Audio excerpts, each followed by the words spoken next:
Good evening, everyone. Welcome, welcome, welcome. How are we doing? A beautiful evening to each and every one of you. Cohort XII. It's another, heartily, to yet another weekend at the Electoral College Nigeria. My name is Adeshola, and I will be your moderator for this evening's class, focusing on national ethics and integrity. Okay, as is customary, we will take some few minutes, 5 minutes max, to wait for our fellow classmates to come into class. And then at 5:05 p.m., we will kick off. Party chairpersons, I believe you're in the house, or party reps, please ensure that your classmates are in class. Go over to your WhatsApp group and nudge them just in case some have forgotten or some are oblivious to what's going on. Okay? As it's also customary, we know our rules. Once you come in, you put your name in the chat box. We are close and quarter to rounding off this cohort, and I'm sure we have been particularly enlightened by the various classes and facilitators that we have engaged with. So let's give this the final push and ensure that we're in class. Once you come in, please put your names in the chat box as you would want to see them in your certificates at the end of the cohort. Also include your party, the pseudo political party that you represent here at the Electoral College. We will take the facilitation by our guest, if I may say that, although this person is not a guest to us all, but we would accord him the honor as is customary within the college. So we will take his facilitation, and afterwards we will take questions after the whole thing. This class is also open. May I mention, it's open. So for those of you that have friends who have been inquisitive and curious about the Electoral College, some are even saying, I would like to come when next the cohort is starting. Please nudge them now to join this class. It's open, so we can have those not within this cohort to join the class. So you can invite your friends, you can invite those who are politically inclined to join and just see the work that we do at the Electoral College, just give them a taste of what we do here. So thank you very much, even as you do that, and I would be with you, or I will come back in another 2 minutes or less to kickstart. Thank you once again, and see you pretty soon.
Okay, good evening, everyone, and welcome to class. Seems Adishola's network went off. So we have Eating the House that is ready to take us on this evening ride, and it's always a pleasure and a great to have you, sir. Welcome, Edie.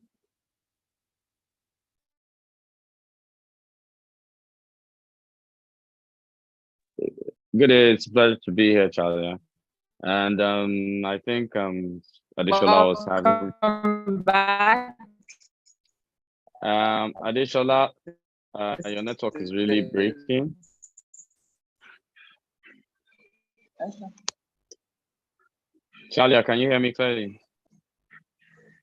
Yes, Yes, I'm here. Edie, I can hear you. I'm back now. I had a little glitch. Okay, go ahead. I don't think there's any need to read the bio for me. I don't think so. I think everybody has read that. Everybody has seen that.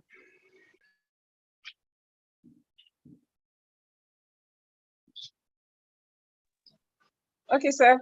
Okay, well, welcome you to the virtual lecture. Please, apologies for my network. I don't know if you can hear me, but if you can, I'd like to welcome the ED to take us to start the facilitation today on national ethics and integrity. Over to you, sir.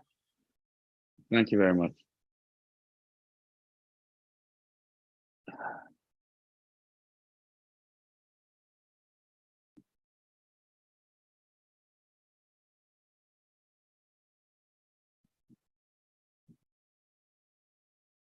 Thank you very much. Good day, everyone. Sorry, I'm trying to share my screen.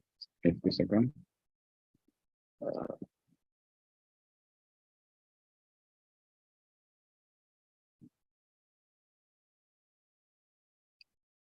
Keep picking the wrong one. Sorry.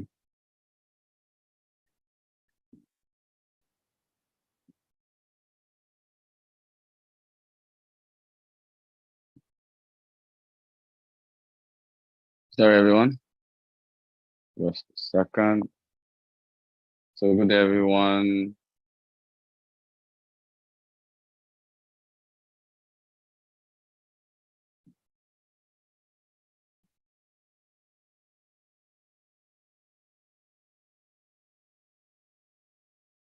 Sorry, sometimes the things just act funny and they start growing wings on their own. Can't even tell which one it is. I believe it's this. Okay, so I think this is fine.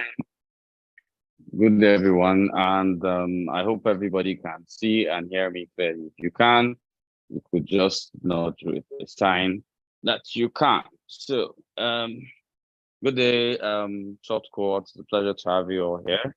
That does not mean I do not note that the class has a quite poor attendance, and I'll say Maureen and Co, as usual, should take note of attendance based on parties. So national ethics and integrity. I'd like to start this way. Nigeria is the most populous Black nation. Most people know I always toy around with. Being the most populous Black nation, it means that if Nigeria fails, the entire Black race has failed. And when you begin to see that, you begin to grow a national pride, a national honor, direction, how you see things and how you think things should be. But here comes the catch. This is the 12th cohort. We've spent approximately, Adishola and Charlie, am I right? They spent approximately 6 weeks, 6 or 7 weeks. And we still have to remind you to come to class. We still have to nudge you for 5 minutes. We still have to tell your children to come to class. I think that just shows how we hold our country and how we hold when things are being done for passion in our hands. And you know, national ethics and integrity was a policy which, of course, was forward by a few parastatals or agencies in government to help dictate, and cherry channel what being a Nigerian is. We've always known everybody has to love your country, has to do some certain things and some certain parameters. I'd like to add, Nigeria had to write it down because the same people were not getting it. And this is across board, from the average Nigerian to faith-based organizations to CSOs in the space, and most thoughtfully, political parties. I'll proceed with the introduction to this. So the National Ethics and Integrity Policy was, of course, your screen it hasn't shown yet. It's rolling on my end. It's rolling. Is it your network? Can the class confirm that? Can you see the slide I'm sharing? No, it's not visible. Lisa, wait, that's you. I'm asking for someone else.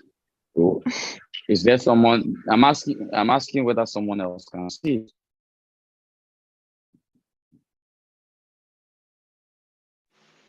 Adeshola, not visible. No, you can't see. Not So visible, I'll stop. sir. No. Okay, I'll stop the share and do it again.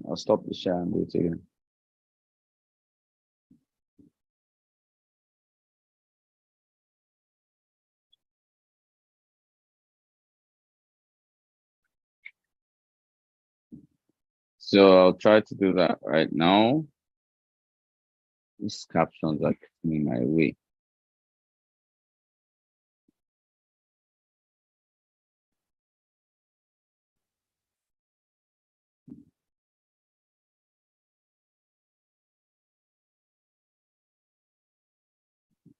Okay, so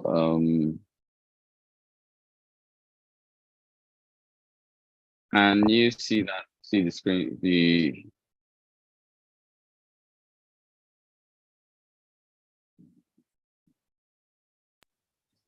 Well, it's still rolling. Yeah, it's saying your screen sharing is paused. I don't know for what reason. I'm wondering why that is happening. So I'm trying to see or go around that. It's showing on my end that it's paused. It has a yellow thing. That's so sorry. Anyway, we're in Nigeria, so let's take the Nigerian choice of what's going on. Okay, I believe it's loading now. It's showing now. Yeah, I went green now. I don't know for what reason. These things happen time to time with these gadgets. I don't know for what reason it wasn't showing that. Let me just make sure it's okay. It's the slide I'm looking for. So, sorry for the little break. I don't know what went wrong, but anyway, we're past that now. So, the National Ethics and Integrity Policy was developed by the Independent Corrupt Practices and Other Related Offences Commission, which is the ICPC, in collaboration with the Office of the Secretary of the Government of the Federation and the National Orientation Agency, in response to many damaging effects of corruption in both public and private sectors. The policy was approved by the Federal Executive Council on 19th of August 2020 and launched by President Muhammadu Buhari on the 28th of September 2020 during the second National Summit on Diminishing Corruption to the Public Sector to celebrate ICPC's 20th anniversary. The ICPC had earlier developed a national values curriculum for teaching of values to schools to young Nigerians. This is the National Ethics and Integrity Policy built on the basics of that curriculum to entrench these positive values in the society. So a lot of work is being done within government, and I know most of us like to think or like to feel nothing is being done by government, and we have this position with government. No, they're just there, they're just taking funds, they're just doing. I'm not saying that doesn't exist. What I'm saying is that to be Nigerian and support the flag is to be able to say clearly when it is wrong, this particular action and policy is wrong. And then when it is good, this particular action is good.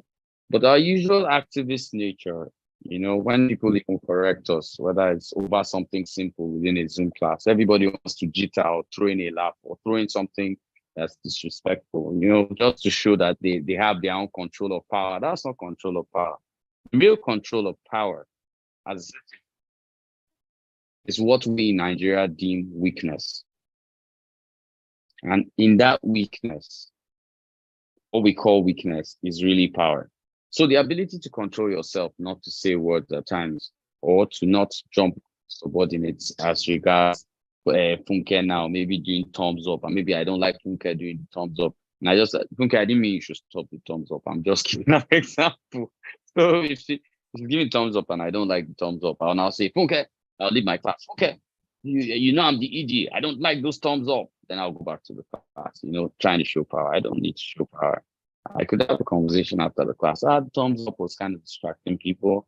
You know, you're a cute girl, and it was kind of, you know, the boys were focused on you.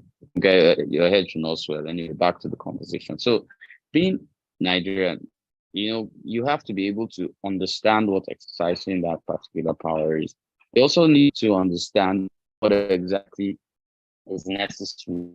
We have such an activist nature, and we've seen this during the college. I think it was in the Labour Party, which I'm still even deciding whether I'm going to take more action. But you know, everybody will want to say, there's tyranny within the college. There's high-handedness by the hierarchy of the college. And you know, I just look at the college every time as a microcosm of what the nation is. So the nation, everybody, sometimes, you know, some presidents might actually be working, but because we're not looking in that particular direction, we tend to say they are not working. You skip what you're supposed to, and then Nigeria is useless to me. Nigeria is this to me. You schooled in Nigeria, you were born in Nigeria, you've lived in Nigeria. If we take a grand ratio, and this does not justify the police, but if we take a grand ratio of how many times you've been harassed by the police in your entire lifetime, it is not, it's negligible. So it brings the question. We just exalt the ills and dump what we should be proud of. I'll tell you something. If you take the ratio of people being kidnapped in Nigeria over the last 3 years and people who have died from gunshots in primary schools in America, the number will actually shock a lot of you. You don't see Americans saying, we're in the wild, wild west, America is useless, they're just killing our children. No, they're killing their children in schools, but they're just killing our children in schools. This is that. You don't see that situation. They try to solve it, try to push for gun laws. So I don't know why. Anyway, their own problem is that politics is being funded by the gun corporation. So getting those gun restrictions, well, I don't know, till somebody else starts sponsoring the politicians. But that's not our problem. Let's come back. I just use that as an example. And you know, the number is shocking. It's shocking to see from Nigeria, not schools again. I told you this government is going to fail. How? That is witchcraft. It borders on witchcraft.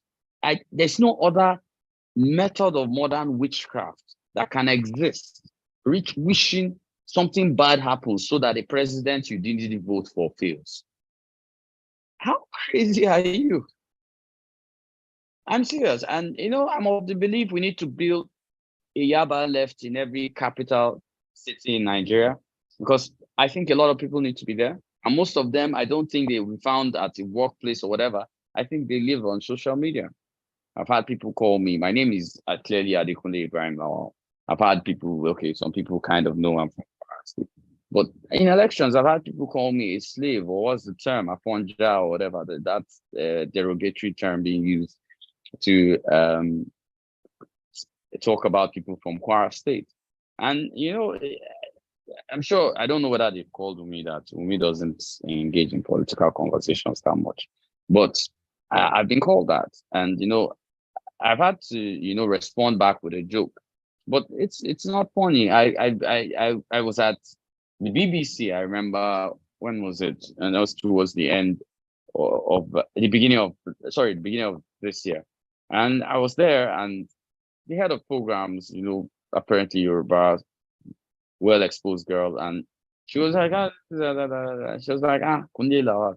I said, I should ask what state, and I said I'm Nigerian. She now said, but you're from the state. I said, okay, ancestrally from Kwara.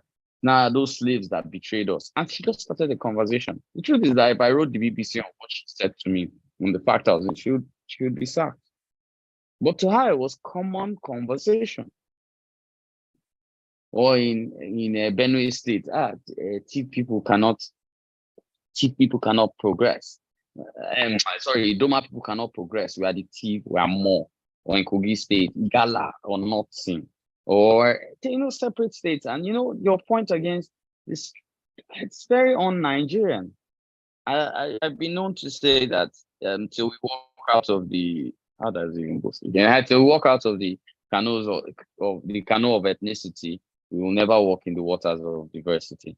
And it's a clear fact. But anyway, we would see where the legal framework of policy comes from. So the policy draws its content from the Constitution of the Federal Republic of Nigeria, 1999, as amended. Now, I know that a part of this class, or a lot of people here, the Constitution is useless. I hate the Constitution. Lord Lugard wrote it. Really? Lord Lugard doesn't even have a Constitution. Hence, most of you failed that in the pop quiz we gave you guys. But anyway, that's no matter. You love talking how activists talk, no knowledge. So now it goes back to your last class, which I was with you when I said I will never be referred to as an activist. And that's the reason why activists don't know what's going on. So the Constitution that nobody has read, but yet everybody has an opinion about, the legal framework of this policy comes from it. So you're one of those that hates the Constitution. This is about the same conversation. It is a conversation you're not going to really like. The Corrupt Practices and Other Related Offences Act of 2000, and then the National Orientation Act, N64 FN 2004, United Nations Convention Against Corruption, UNAC, and other relevant laws. Nigeria is borrowing from the United Nations. We're not in a tyranny. Oh, okay, let's we're in a tyranny. The policy further contains inputs from cultural and religious values.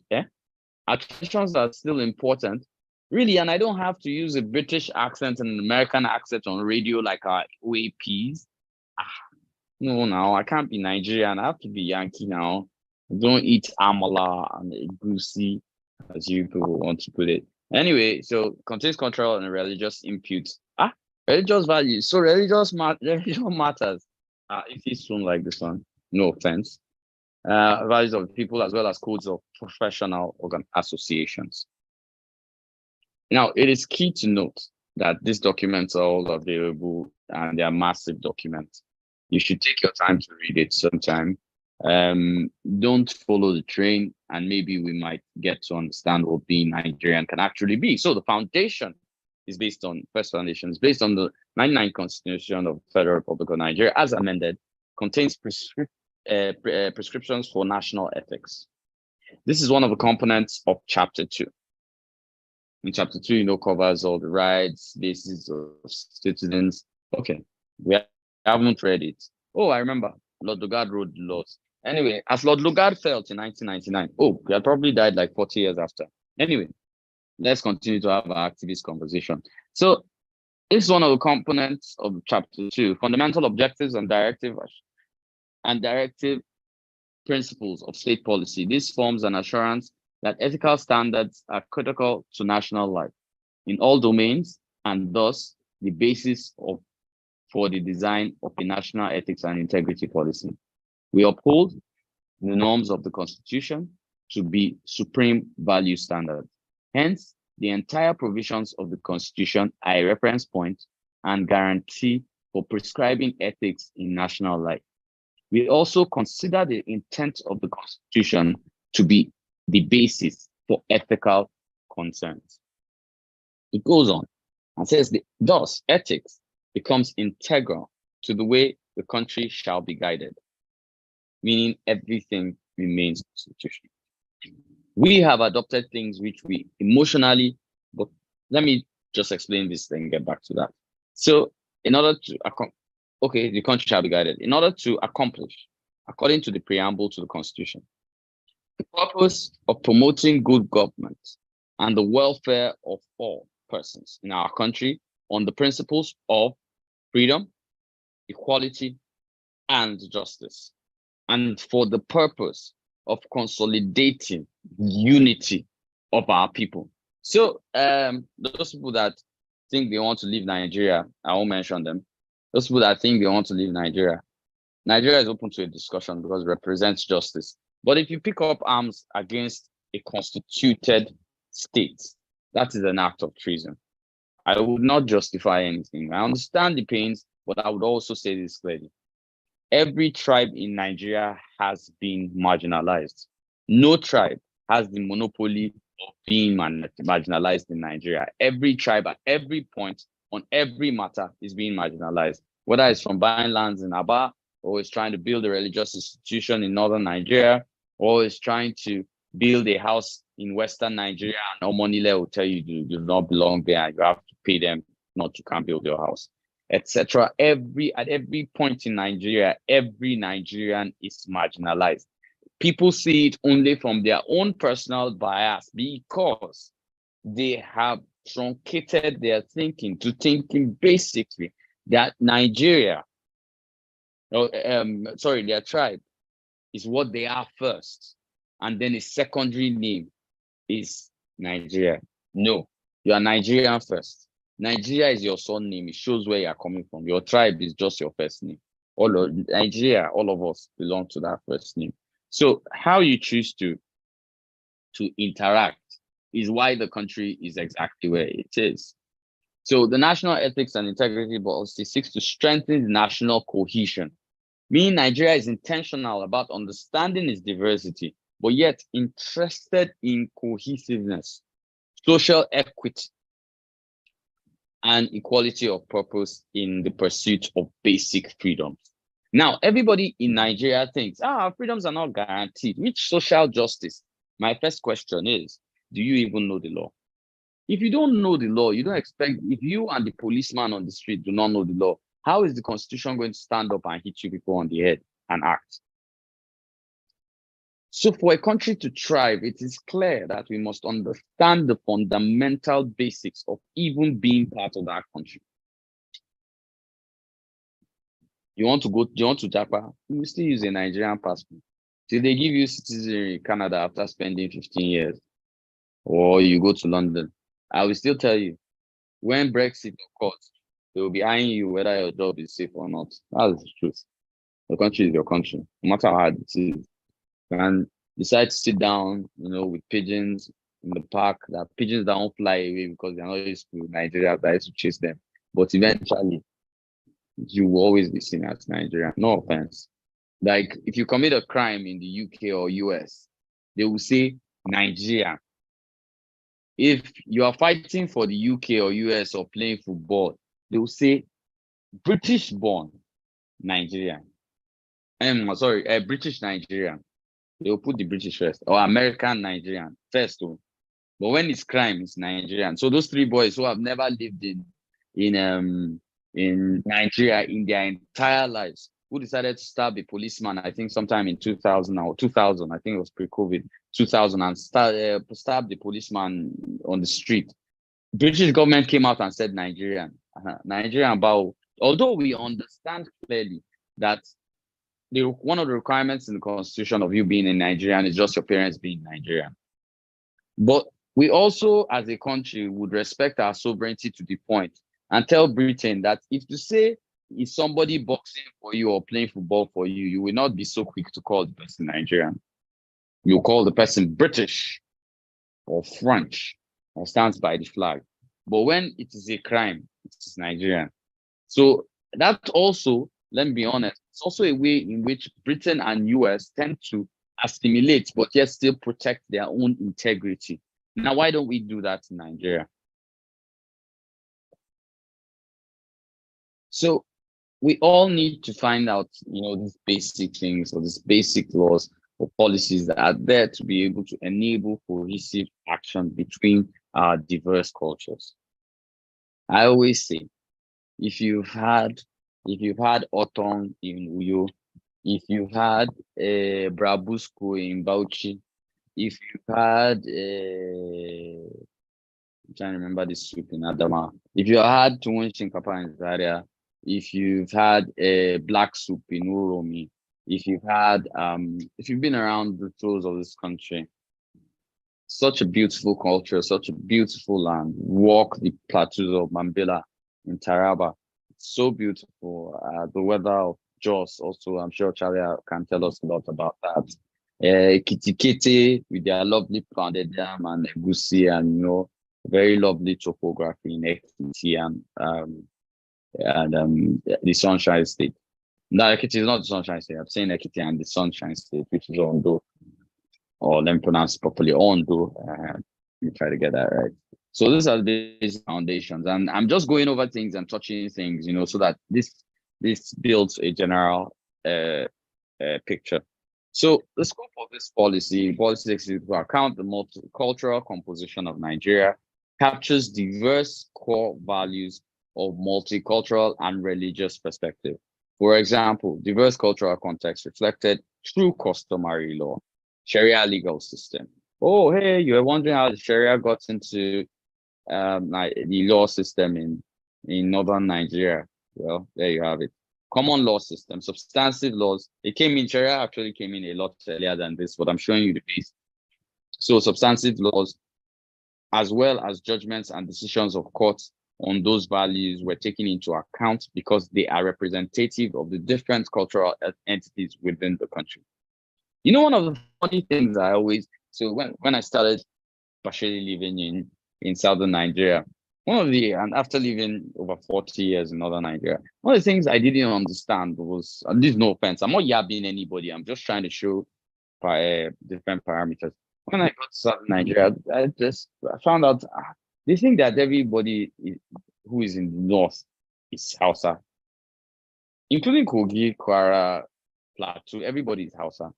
So I was like I said, I think I was talking to a presidential candidate this election, and he was telling me he was going to Plateau, and I was like, hope you're going to learn some words in Mangu or Birom. He said, no, I'm just going to pick some Hausa words. I said, you upset some certain people. They'll be cool. It's not like they don't understand you. But if you want to really connect with them, you should be paying attention to the Tarok, the Mangu, and the Birom people. Those are, I'm not saying there are no others, but if you can greet in Birom, Tarok, and Mangu, Habai. Charlie, I'm sure I'll win election if I do that in Plateau State, even though my name is Kunde. Charlie, I won't agree, because in Plateau State, they will now start to ask whether I'm Catholic, I'm Ekwa, or I'm cooking. But we'll leave Plateau people alone. I don't.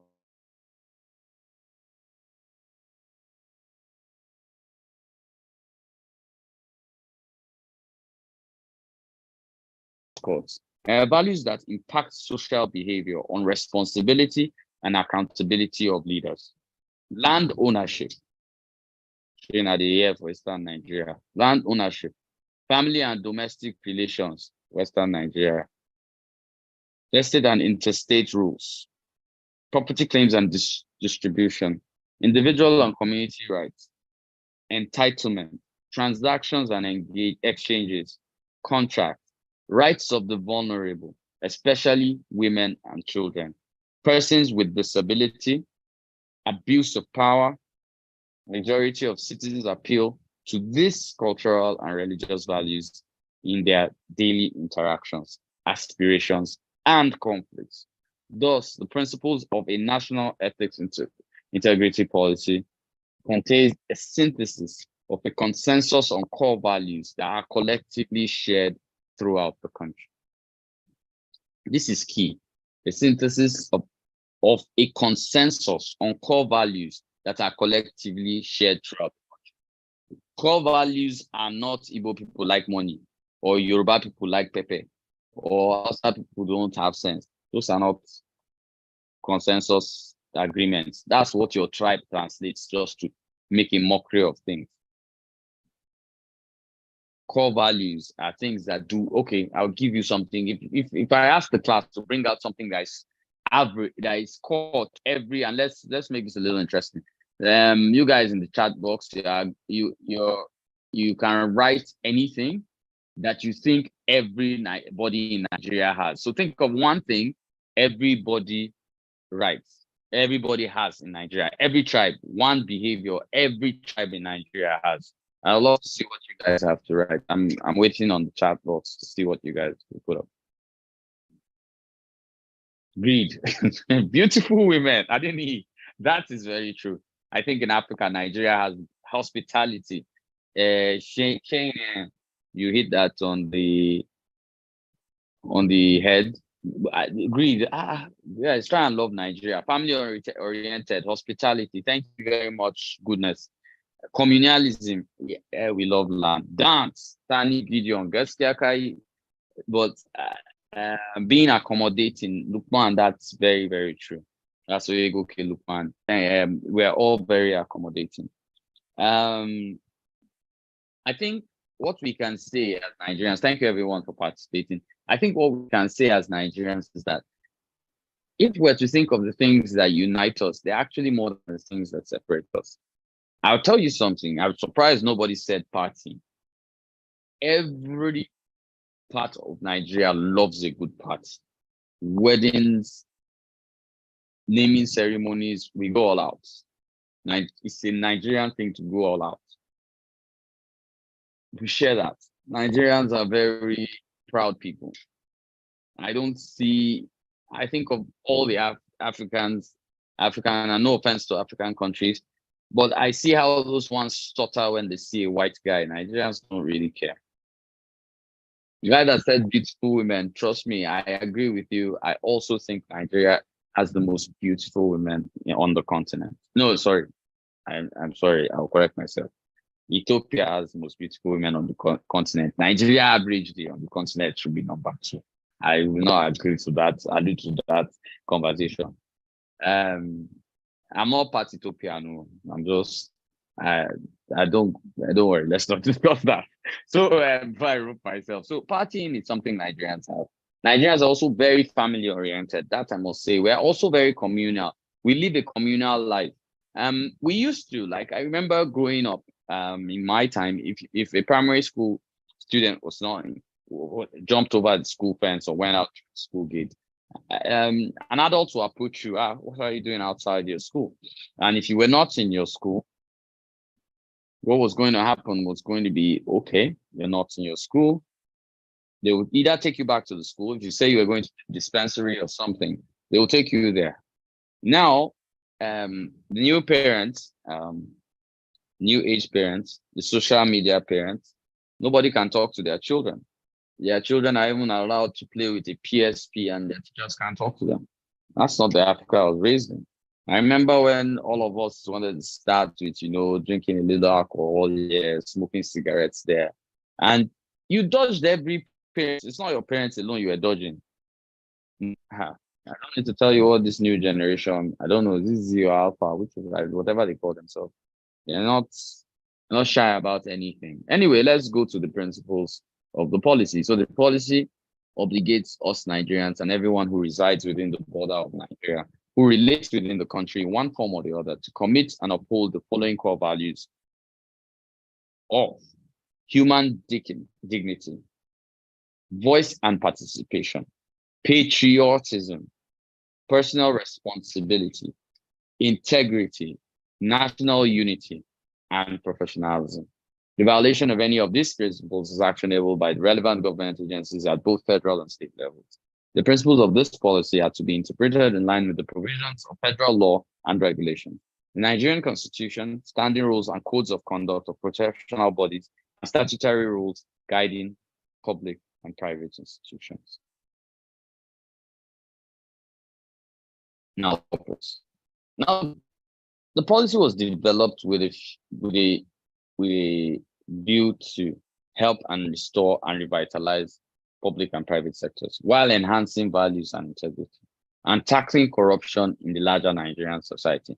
Now, most of us tend to define corruption as when people steal money. Now, corruption is not when you steal money. Don't make a mistake. Corruption is abuse of office or of position. That's what corruption is. It's just that most of the time we abuse it by taking money. That's the most interesting one, but it doesn't mean. So specifically, the policy was designed to strengthen efforts at positive national transformation as citizens and those who relate with Nigeria imbibe and embody the core values. Now, most people say, what exactly is national transformation? Now, national transformation is, of course, changing. National transformation largely involves social engineering. And I'll be critical with this. Let me think of an example. Okay, if you wanted to, now everybody knows Nigerians with 419, and you know the usual things we like to call Nigerians and etc. But I would say something. Imagine if 419 was made the emergency number in Nigeria. Would we be so bad off? Would we be? It would mean that everybody would learn that number.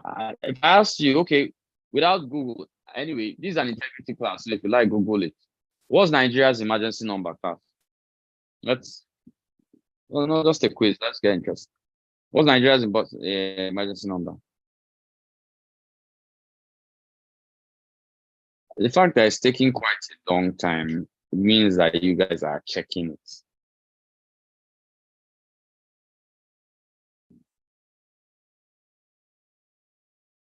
Ah, goodness, are you sure you didn't Google it? I'll tell you, the only reason I remember the national emergency number is because growing up, I was a fan of Bad Boy Records, and 112 was signed to Bad Boy Records, and 112 remains one of my great R&B groups. So I just think of Bad Boy 112, and then that's how I get the number. Not, I basically don't know it. So we also should help the country reach national. So that's social engineering is key. Now, if white people start to see that 419 is the emergency number, they're able to interact with Nigerians, and they come to Nigeria and they have to use 419, maybe, to call a cab or do something. And, it starts to change the perception of Nigerians that 419 is a bad word. It's still the penal code for grafting. I think in southern Nigeria, the penal code is 420. In northern Nigeria, or one way, is either 419 in the south and 420 in the north. That's the penal code for grafting. But anyway, that's how it got the name. So the number didn't just appear. So social engineering is key for national transformation. And it's ideas like this. People should pay me for this kind of ideas. I'm just throwing open. Anyway, we should be able to help the country reach national development goals as the meaning of national purpose is reframed. So the national development goals, what do we want? We want a Nigeria where any Nigerian, we already have the law that any Nigerian can run for office, but we want it to be people can run for office in other states, and people won't have to say our local, or all those kind of conversations. We don't have those kind of conversations. We need to see people more up Nigerian. I'm not saying our local for rotational purpose and inclusion isn't necessary, but inclusion becomes defeated when the target is ethnic. So we need to help save the country from the ongoing erosion of ethics and collapse of values. There's a lot of erosion of ethics. We're all savage on social media, savage to people that you can't even meet in real life, to people their African culture is respectful. I'm not saying don't push your point if an elder is wrong. Trust me, I do it. If an elder is wrong, but I do it respect. Some people will just come, especially maybe you are just about for one guy will just say, "Shut up, bro, you bastard ass fan." Well, I don't go into the gutter like them, but I would look at his profile picture and find out, he's young, he's a baby. That's why he's talking the way. I was like, okay, you know what, no problem. Meanwhile, guy, I have more jerseys than you have. You have your age, meaning you're probably like 24, 25, and I have more than that. I've been an Arsenal fan for about close to 28 years. So I can proudly say I have jerseys older than you. You're not in a position to have an opinion. But anyway, that's the problem with Nigeria. So Nigerians always want to have an opinion. And I'm not one of those that agree with everybody having an opinion. I've never done that. And here's the reason why. It's not that I don't belong to freedom. I don't believe in freedom of opinion. I do.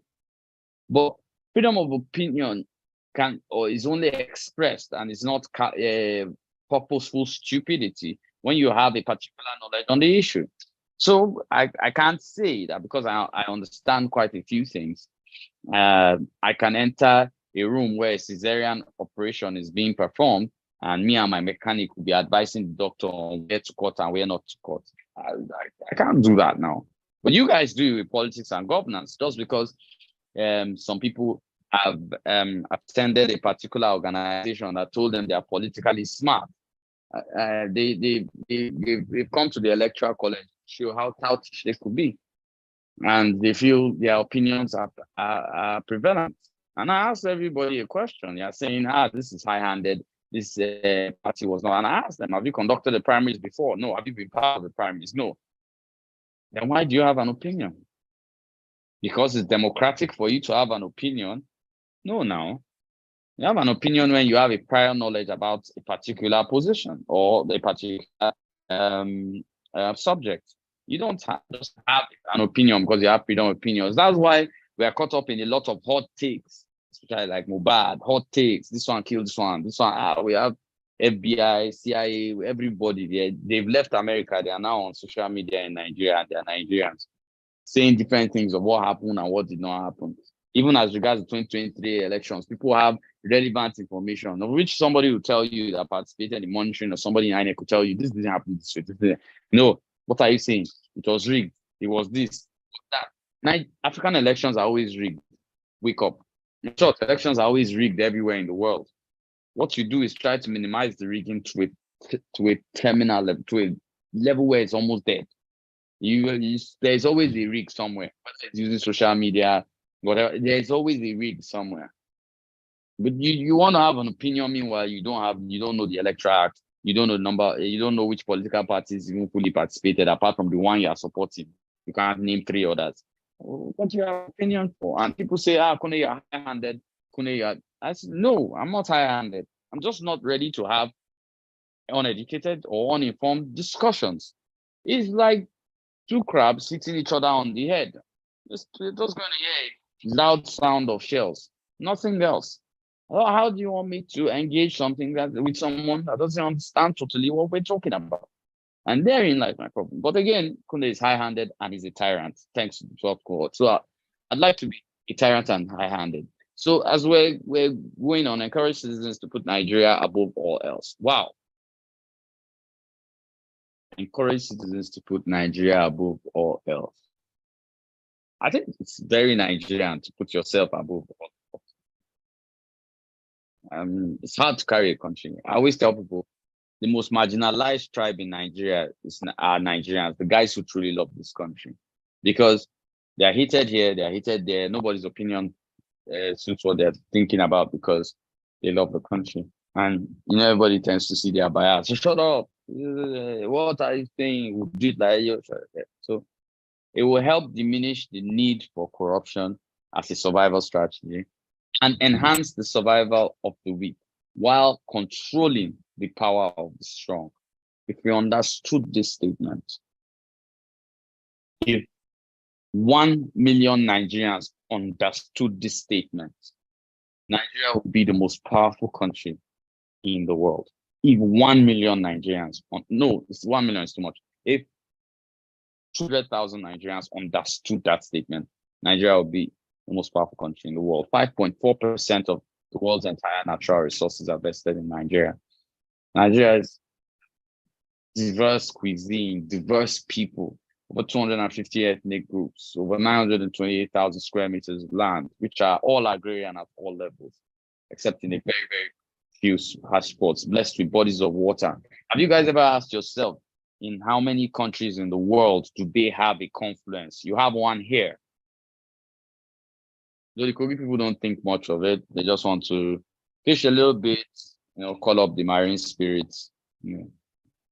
Back to what I was saying. So open up an ongoing dialogue as to how to refine behaviors to bring out the best in Nigerians.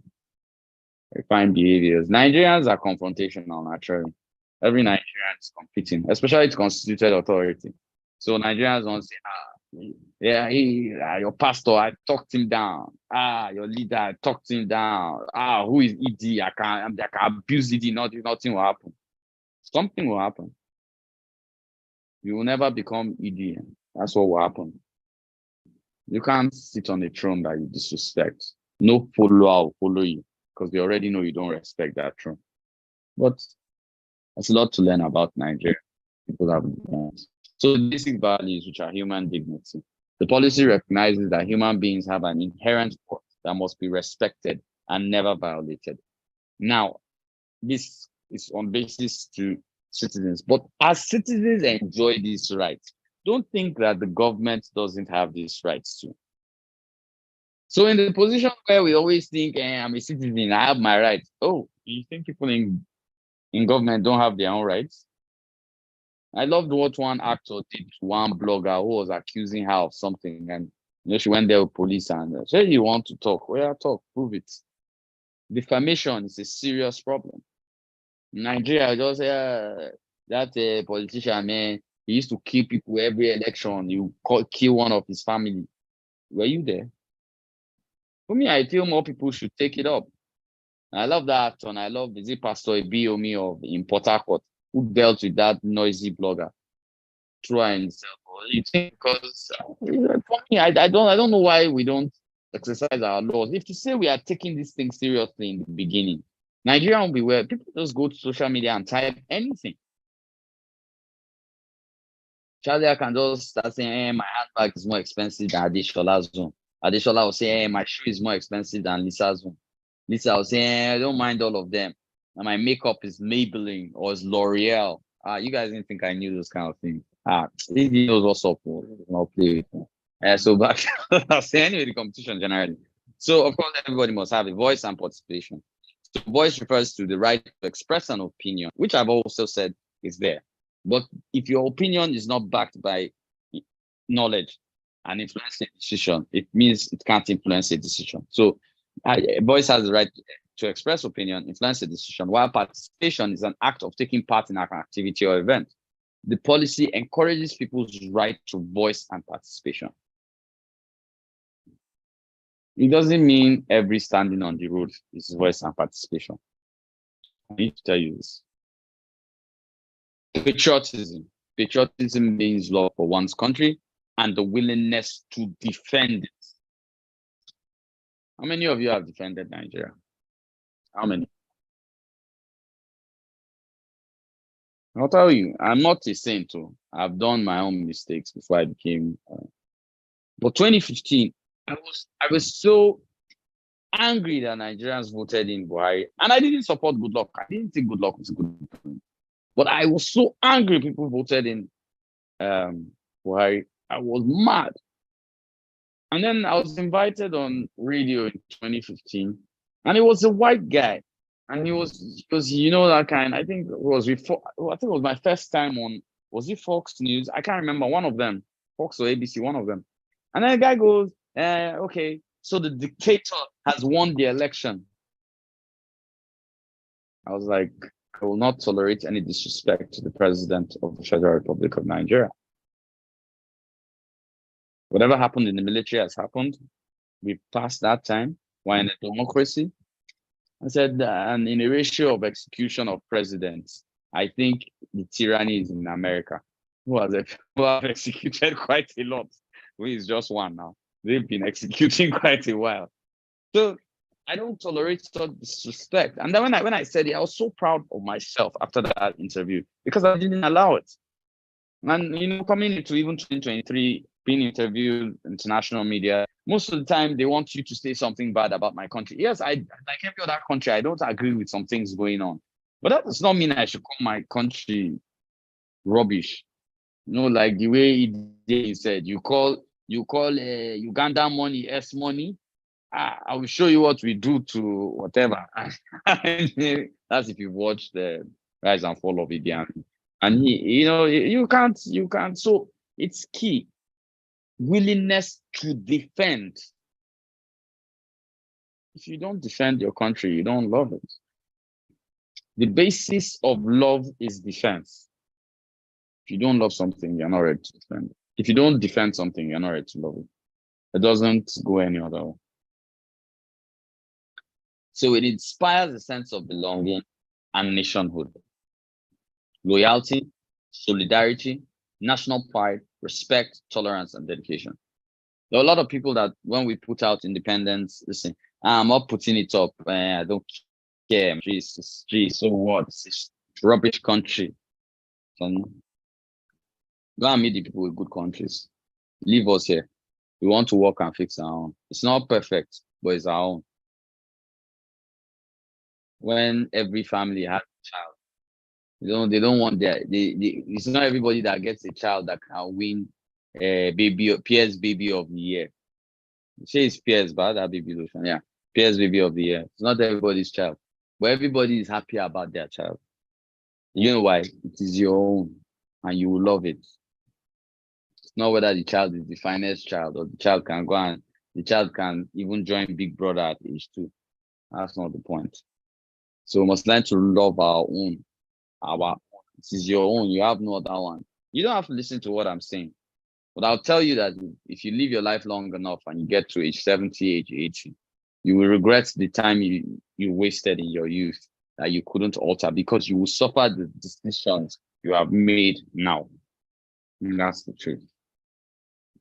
So personal responsibility, this implies a sense of duty to help provide solutions within a group.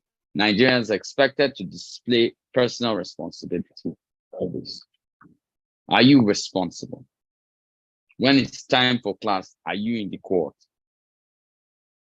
When they say participate in assignment, do you leave others to do and collect the mark of your party? That's corruption. Let me just tell you. If you do, that's corruption on small level. If I can't trust you with doing that, then who is going to trust you when you have the vault of CBN? Man, you're going to loot it dry. The difference between a lot of Nigerians is stupidity. Everybody says, yeah, Bello is taking all our money, he's robbing Kogi State. I give Adeshola now that, man, once a estate association money enter Adeshola account, man, Adeshola will go chop for wheat bakers. Shana wheat bakers. He'll go chop for there sharply, enjoy yourself cheap. Sharply. So, and I'll now give you CBN vaults. Small association. Look at what happens in our estate groups. Is it not abuse of power? Somebody is chairman of an estate. He's not a local government chairman. He's not even a councillor. Chairman of an estate. You cannot talk to him on WhatsApp group. The guy will form me as if he cannot read WhatsApp. He will be talking about something serious. When they pay estate dues, chairman, secretary, financial secretary, treasurer, they start missing.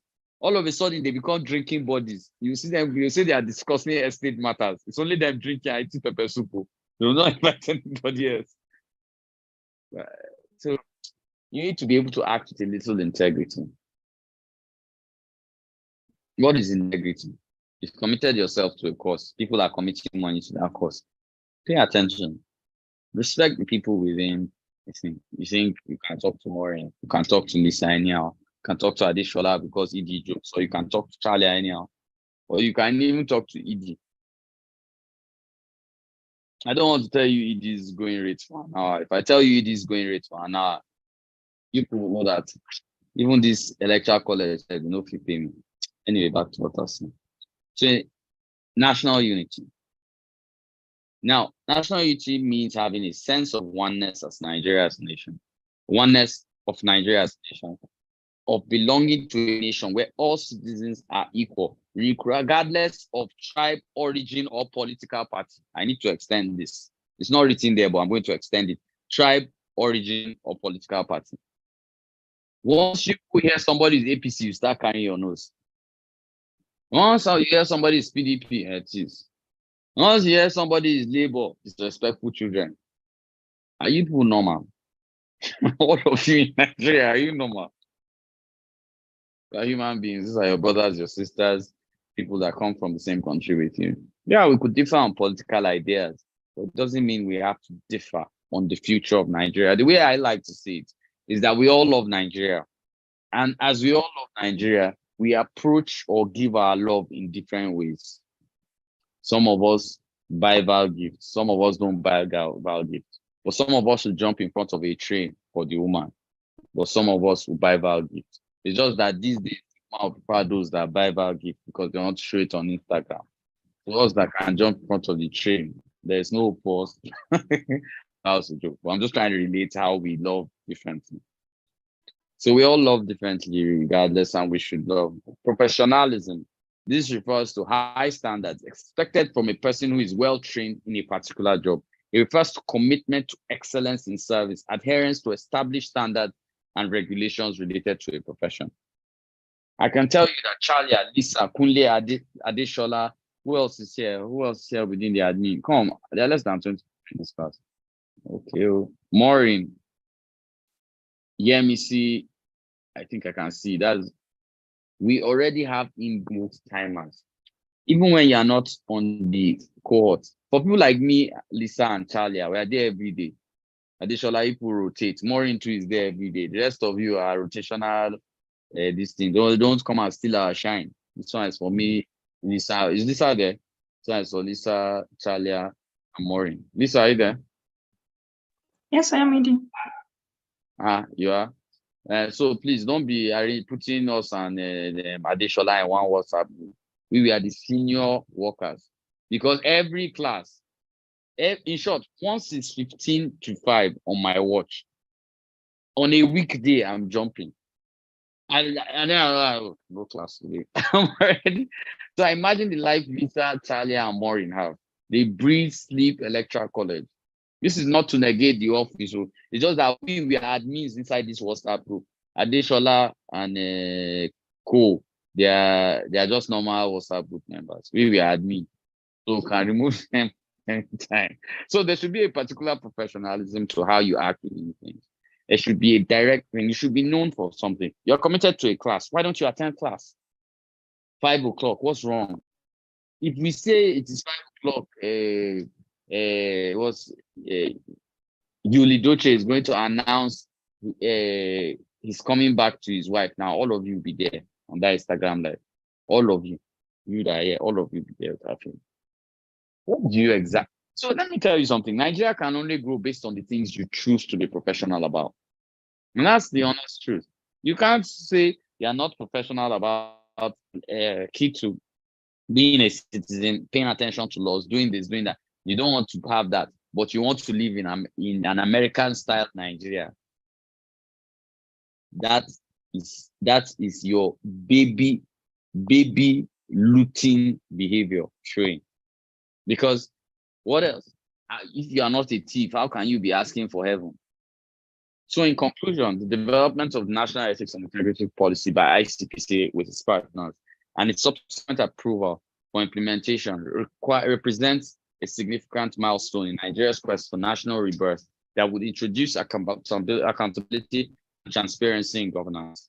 It should also recondition its citizens to work for national development while encouraging them to cultivate respect and love for fellow citizens. With this policy in operation, selfishness, violence, disunity, and ineffective governance will be things of the past for Nigeria to take its pride of place in the Committee of Nations. It was my privilege to deliver this class, my privilege also to work on this particular policy. And thank you, everyone.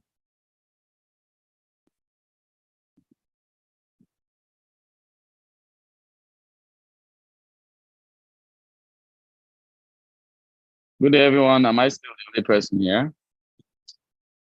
Adeshola, are you there? Sorry.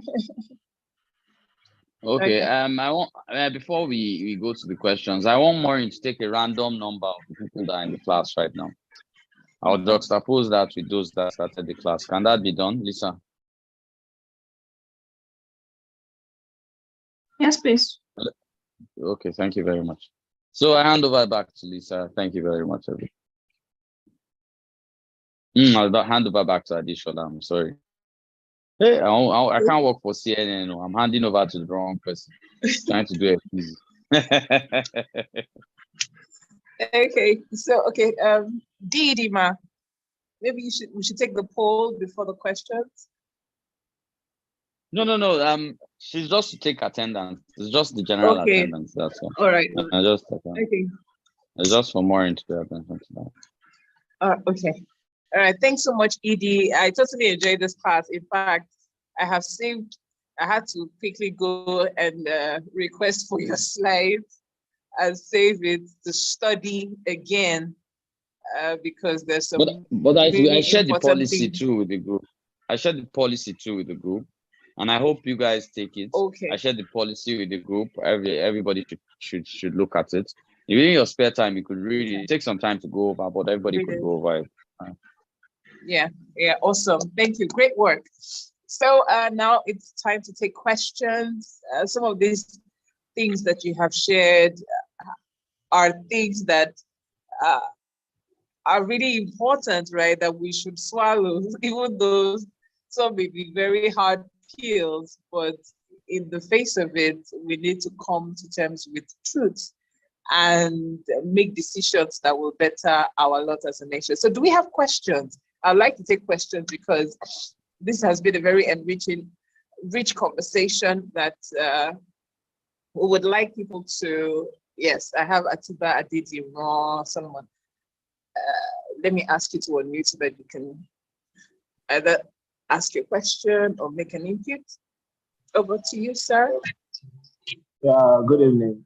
Thank you, Mr. E.D., for this enriching ideas and lecture that you just delivered to us.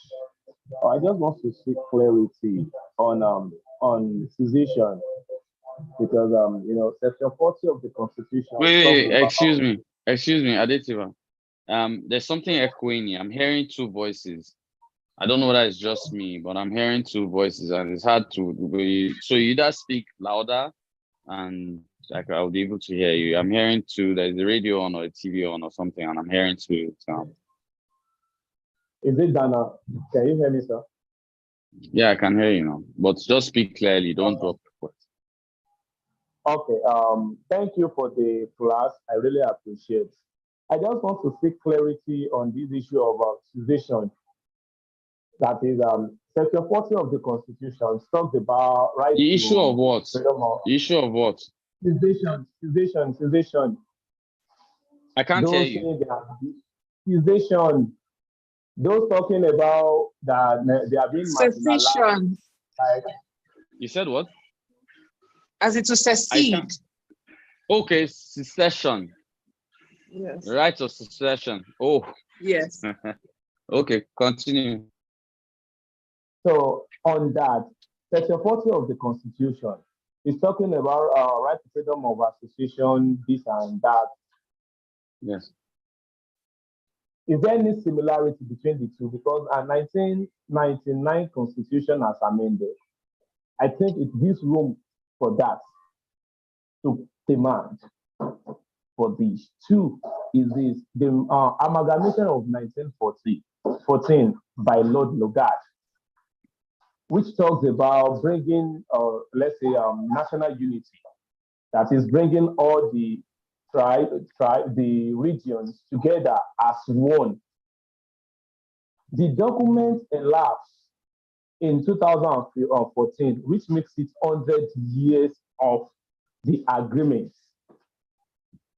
Now, of what benefits, or I don't know how to put it, maybe you get it, like, now, how does this empower how does it threaten the unity of our country? How does this document threaten the unity of our country? Because I remember after 2014, that is when, though the emergency of IPOB has been in existence since during the military regime of 18, but after 2014 to 2020, that is when Yoruba indigenes are now clamoring for Yoruba nation, then Ariwa of 18, all these things. How does 1914 amalgamation threaten the peace and unity of Nigeria as a country? Thank you. Thank you very much. And though I find the question annoying, it's also one that I know we need to answer. So first, let me clarify something. It only threatens to those who do not understand anything about constitutions and nationhood. And here is why. The 1914 was an amalgamation which was an agreement between the northern and the southern protectorates, which were as captured by the Niger Company, then passed and sold to the British government. From the moment 1933, there was a Clifford Constitution. It meant Nigeria became a constituted unit. The agreement still existed. But now when you come up to the other constitutions, heading towards down to Macpherson, Littleton, that I think is last before the Independence Constitution, which is in force. You have ignored that one. You are signing and you are looking at an agreement of 1914. But you have an independence constitution.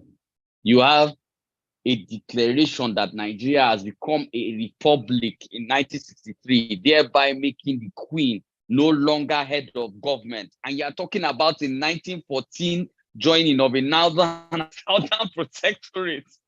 Come on. The only threat it is to a poverty of knowledge or a poverty of intelligence or a poor attention to facts. I don't know how to say it. It's really preposterous. You have this coming down. You have an independence constitution. You have this. You have a 79 constitution. You have a 99 constitution. And you're talking about when Nigeria was merged as a deal. Do you know how many countries have that contract? Because especially India was captured in different parameters. India is large. India was captured in different parameters and they kept merging it together till they called it the Protectorate of India. But the moment they called it the Protectorate of India, it became India. It stopped being a deal. So what do people look at Nigeria as a deal in 1914? This argument would have worked if you brought it in 1915. But I think sometime in 1923 with the Clifford Constitution, it annuls this conversation. And every agreement, yes, has a tenure of 100 years. But there have been subsequent other deals as a unit of Nigeria. It was not a unit of Nigeria that was brought together. It was two protectorates under the British government that were brought together. The Clifford Constitution is the first action that totally unites Northern and Southern, making it one region, one country. So the only person that sees region are you people, the so-called, not you, I'm not referring to you that asked the question, I'm talking of the people that think that way, secessionists. So you, the secessionists, that's you, you secessionists. Next people that see it that way are people that have continued to follow some Zikist, Awoloist, and Ahmadu Bello laws and have remained within the three regions when Nigeria is definitely a one unit.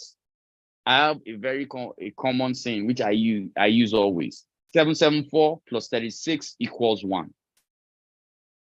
We don't understand what that means. It means 774 local governments plus 36 states equals 1. And that's what Nigeria is. So this kind of conversations are only brought up by conspiracy theories. Don't you have whatever faith you are, whether it's Islam or Christian, you have conspiracy theories now. The Bible, the holy book you are reading is not the real holy book. You can only harbor a conspiracy if you haven't paid attention to facts. If you know the facts, there's no need to harbor a conspiracy. Thank you very much. Okay. Great response. Let me take a Dani Akindugbe. I hope I got that right. I've asked you to unmute yourself.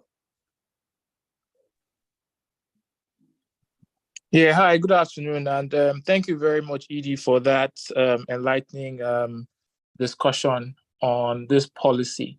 So the policymakers who are in the House can maybe might understand this part. A policy does not bring about much action unless it is enforced.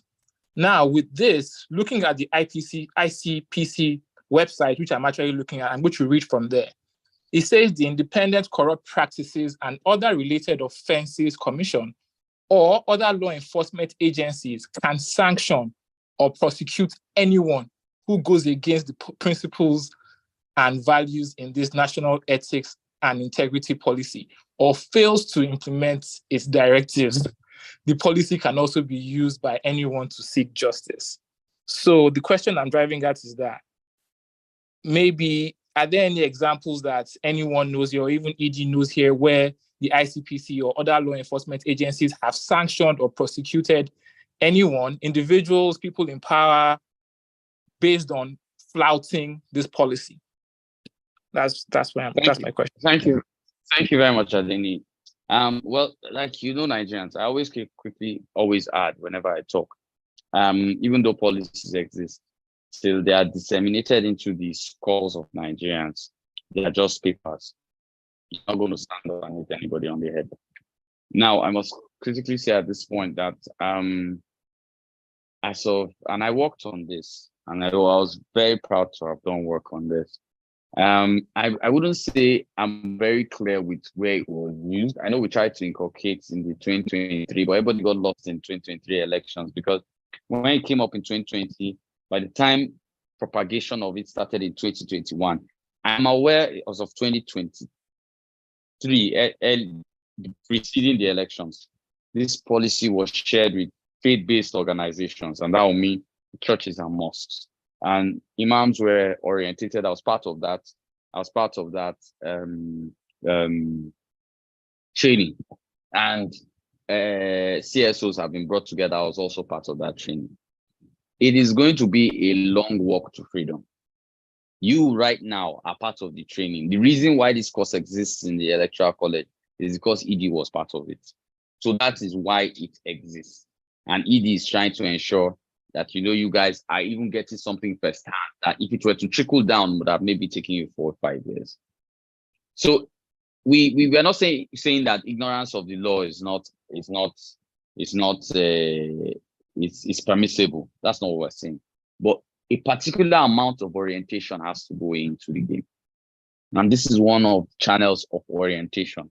So instead of let's sit down and start saying, okay, this has not been used, it's been used, it's not. We also know that within the law enforcement agencies, we are going, this same law is going to have to be taught. I was part of a conference with top-end police officers sometime in May, and I'm going to be part of another one which goes down to mid-level officers, which is going to take me quite around. So there's going to be a lot of time of orientation. That's the honest truth. Before we start to judge the impact of this, even while I was talking, I was saying 5-6 years. I was talking 5-6 years already. So it's going to be a lot of work. A lot of us are going to have to function and work within that democratic setting to ensure that this thing goes down. Is when it starts to trickle down, and we have a feeling that it has trickled down to the basics, we can now start to hold and act within the system. Because even people to enforce are not even aware. When I had this conversation with people that, of course, are high up within the police, you needed to see the shock at what was available. They didn't know it existed. So it's quite a hard thing to handle. But then we're shrouded by the elections, and I hope that more commitment, this government, which I would be requesting, will pay more time and endeavor to this particular policy. Thank you. All right. Thank you very much. Okay. All right. I was going to ask, okay. Edie, I was going to ask that, well, what's going through the slides? I saw something that talked about reframing, maybe our core values or something along those lines. So I wanted to ask, so has the policy, so to speak, have they been able to work on something that we can say collectively, this is the Nigerian, or this is the way we should go, this is how we should view ourselves, this is the standard that is expected of everyone? Now that particular task, there's something about to happen in the government. Whoever becomes the DG of the NOA is about to be promoted to having a seat in the Federal Executive Council. And this is because orientation is being taught to. If you notice, the Orientation Act is part of the system of the policy. It means that till orientation dictates how Nigerians should think collectively, because everybody has their part. ICPC is more what they call it,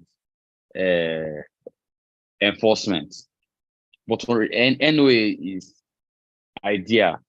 Till the NOA acts and chooses a direct thing that is spring within that national position, the rest can only look and watch.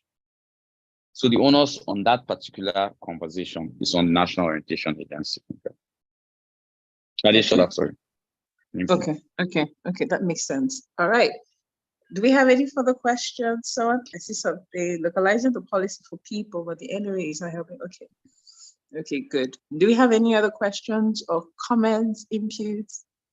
I would actually advise that we go through Why the is it? slides. Yeah, they go through the slides and they also go through, but there's something that so the college is very key about female inclusion. And you can see Lisa, Maureen, Adeshola, I'm beating here as a guy. Why is it women don't ask questions in class? I don't understand. So women are shouting, we want to be part, we want to be governors. You want to be governors from where? By hiding behind? I Aisha, really don't get Blessing, it. let me call them out. I really don't get it. As in, I try to understand it. You're providing the platform for them to engage. You're providing the platform for them to understand. You're encouraging them to participate, and they don't want to. Let me just tell you what's going to happen. You are part of those who have instituted patriarchy, whether you like it or not. Thank you. ED has said it. I'm going to vex. Don't worry, I've said it in multiple places because I think I've mentioned, I've reiterated. Any woman conference I'm in, you people will say, I want to be this, I want to be that. You never join political party, you want to be this. How do you want it to happen? They should come and give it to you in your house. Solomon, wait before I call you Solomon because you've spoken before. Let me see. Okay, so where my ladies at? Aisha, do you have, even if it's a comment based on all that you have heard? Blessing, who else? Faith? Anyone? I don't know if Nanret is a female or male. I'm guessing it's Yemisi. Okay. Okay. Even No, there's no need to pressure them. Don't pressure them. Okay, no They should problem. just know that we've noted it. All right. Okay, so Solomon, final question. Yeah, thank you. If this thing just popped up, you raised issue on the party of the thing that is the way people see themselves. Solomon, there's a way you're talking that I virtually don't hear you. I don't know whether it's that you're echoing or something. It's far away. Oh, yeah, are you far away from your device? Hello, I'm using the Bluetooth. Can you hear me? I think you should take Bluetooth normally. The Bluetooth is actually terrorizing us. Okay, let me just disconnect it. Okay, can you hear me now? Beautiful. Yeah. Thank you, sir. This is my question. You talked about political party, referencing to 2023, the way people view themselves in terms of saying, oh, if you belong to PDP, you are meant for this, you are this, you are that. And my own, what's it called? My own observation there is this kind of a notion in which each of the party, they've painted themselves. You know, there was a time you walk us through how party primaries were done, talking about holding elective positions in political party, whereby before you get a ticket, you need to see some stakeholders that you give them money, this and that of the thing. Now, this issue, it has become reality of some political party. Take for instance, there is this some persons believe that when it is a PDP that is in power, they share money flow. When it is APC, this and that, the illusion has continued to spread. How can we curtail this? Because it's actually really affecting in terms of engaging them. By the time you get to the people and say, oh, okay, this is all you want to do, they are not ready to listen to the ideology. Yes. Solomon, I know you are looking for a very complicated answer, but the answer is simple. Solomon, are you part of a political party? Yes, I belong to the political party. Yes, I do. Yeah? Do you participate? Yes, I am. Did you pay? When last did you pay your dues? Have you paid your dues in 6 months? I fought with the non-working class. I asked you a simple question. I didn't ask you whether you're working or not. You didn't have to give me a Nigerian answer. I'm asking you a direct question. Have you paid your dues in the last 6 months? Yes, I do. Yeah, yes, you do. I say in the last 6 months, have you paid your dues? Yes. Because if you haven't done, so are you a member participating? Do you go to meetings? Do you go to your ward meetings? Do you deal Yes, with I do. Even Do you I will be call running for office this coming local beautiful? government Do you election. collect? Did you collect money during the last primaries? I didn't. Oh, okay. So the problem with PDP, APC, Labour, SDP, whichever party you're talking about, is not the system. It's people like me and you that have left this matter for others. As long as Adini is too posh with his glasses and hair, it's too posh for him to join a political party. Political parties are not going to change. If Charlia with all her, this, it's not joining the political party, things will remain the same. If Lisa is still doing FPC, it won't go anywhere. Adeshola, that is supposed to be a national publicity secretary of a political party with a voice that can make anybody join party, has refused to join, we will remain the same way. We have mortgaged our own responsibilities to be part of the party system, and we have left it.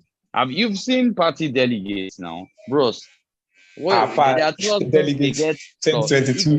they are they get two color. These are people that cannot even talk to you on the street.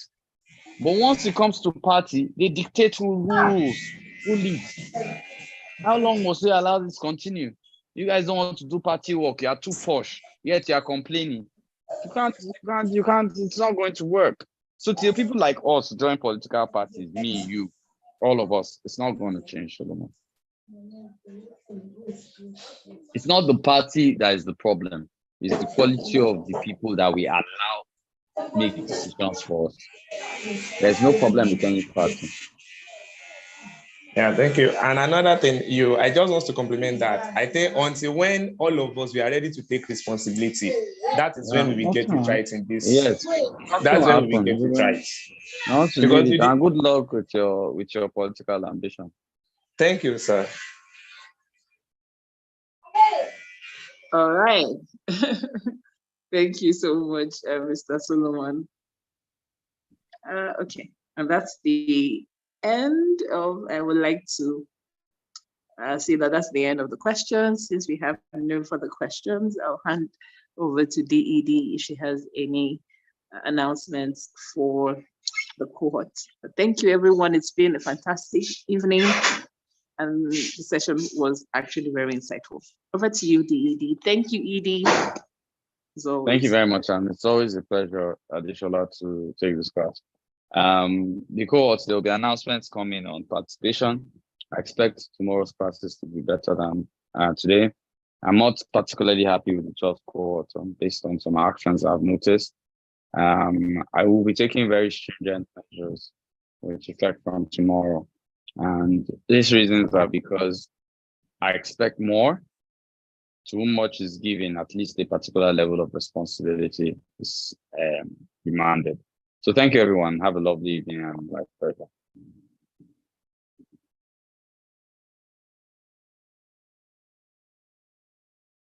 Charlie, are you there? You can close the class now. You can tell everyone. Okay, Edie. Thank you very much, everyone, and see you tomorrow. Good night.